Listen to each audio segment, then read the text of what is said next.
نہیں کر سکتے کہ صحابہ کیسے لرز گئے ہوں گے، کانپ اٹھے ہوں گے، کون وہ بدبخت ہے، کون وہ شقی ہے جس کے بارے میں اللہ کے رسول 3 دفعہ قسم کھا کر فرما رہے ہیں کہ وہ صاحب ایمان نہیں۔ قیل من یا رسول اللہ، کسی نے ڈرتے ڈرتے پوچھا ہوگا اے اللہ کے رسول کس کے بارے میں ارشاد فرما رہے ہیں؟ اب جواب سنیے، الذی لا یامن جارہ بوائقہ، وہ شخص کے جس کی ایذا رسانی کی وجہ سے، جس کی بدخلقی کی وجہ سے اس کا پڑوسی امن میں نہیں ہے۔ یہ کوئی گناہ کبیرہ ہے؟ آپ کی فہرست میں تو گناہ ہی نہیں، کبیرہ کیا سوال، صغیرہ بھی نہیں۔ زیادہ زیادہ آپ یہ کہیں گے کہ ذرا بد اخلاقی ہے، کج خلقی ہے، بس اچھا کردار کا معاملہ نہیں ہے، یہ کہیں گے، گناہ کی فہرست میں نہیں آئے گی بات۔ کبیرہ بہت بڑی شے ہے، لیکن اس پر اللہ کے رسول نے 3 دفعہ قسم کھائی، ایمان نہیں ہے، ہرگز نہیں ہے، خدا کی قسم نہیں۔ اب بتائیے ایمان اور عمل علیحدہ ہو جائیں گے کیا؟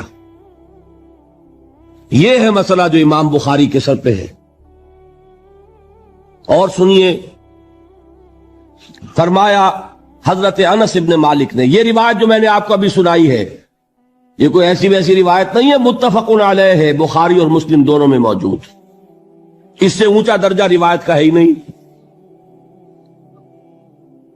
راوی کون؟ ابو ہریرہ رضی اللہ تعالی، ان کی والدہ لے کر حاضر ہو گئیں، یہ بچہ حضور آپ کی خدمت میں رہے گا، آپ کی خدمت کرے گا، آپ کے پاس رہے گا، ٹھیک ہے۔ وہ حضور کے خادم خاص ہے، جیسے ذاتی کوئی ہوتا ہے معاملات میں مدد کرنے والا، خدمت کرنے والا، وہ ہے انس ابن مالک۔ کیونکہ ان کا تعارف ہو گیا ہے رضی اللہ تعالیٰ عنہ، تو ایک بات پہلے اور سنا دوں، جو بچہ اپنے اس بچپن سے لے کر 9 برس کی عمر تھی جب آئے حضور کے پاس، انتقال کے وقت عمر کتنی ہوگی؟ 19 برس، 10 برس حضور کی خدمت میں رہے۔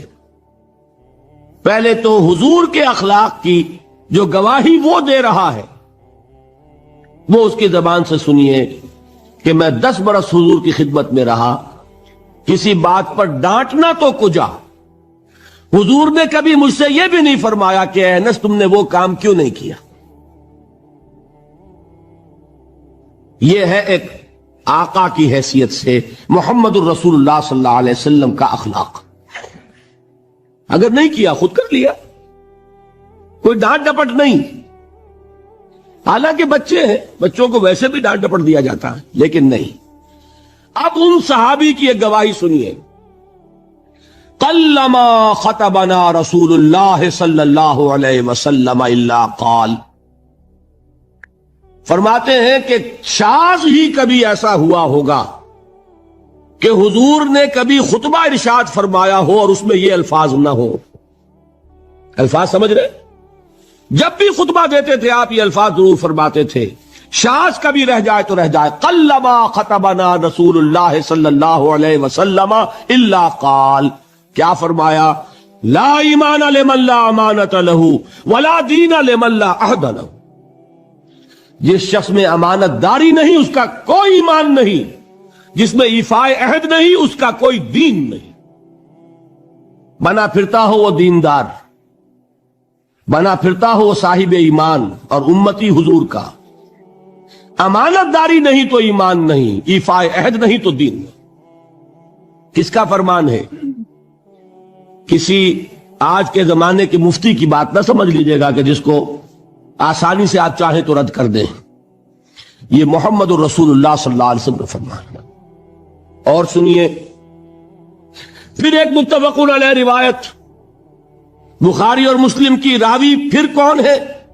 ابو ہریرہ رضی اللہ تعالیٰ عنہ، فرماتے حضور نے ارشاد فرمایا لا یزنی الزانی حین یزنی وہو مومن ولا یسرق السارق حین یسرق وہو مومن ولا یشرب الخمر حین یشرب وہو مومن، کوئی زانی حالت ایمان میں زنا نہیں کرتا، کیسے ممکن ہے؟ ایمان ہو اور زنا ہو جائے، پھر وہ ایمان دھیلے کا ہوا؟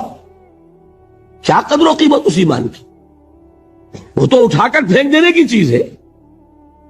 ایمان اور اخلاق پہ اثر انداز نہ ہو، ایمان اور کردار کو نہ بدلے، ایمان اور عمل کو نہ بدلے تو کس مرض کی دوا؟ پھینکو اٹھا کر۔ نہیں ممکن کہ ایمان ہو اور زنا ہو، نہیں ممکن کہ ایمان ہو اور چوری ہو۔ لا یسرق السارق حین یسرق وہو مؤمن، کوئی چور حالت ایمان میں چوری نہیں کرتا، کوئی شرابی حالت ایمان میں شراب نہیں پیتا۔ ولا یشرب الخمر حین یشرب وہو مؤمن، کوئی شراب پینے والا وہ مومن نہیں ہوتا جب وہ شراب پی رہا ہوتا ہے، اس وقت اس کے دل سے ایمان نکل جاتا ہے۔ اب دیکھیے یہاں کیا میں نے کل بتایا تھا نا، مغالطے کیا ہو گئے؟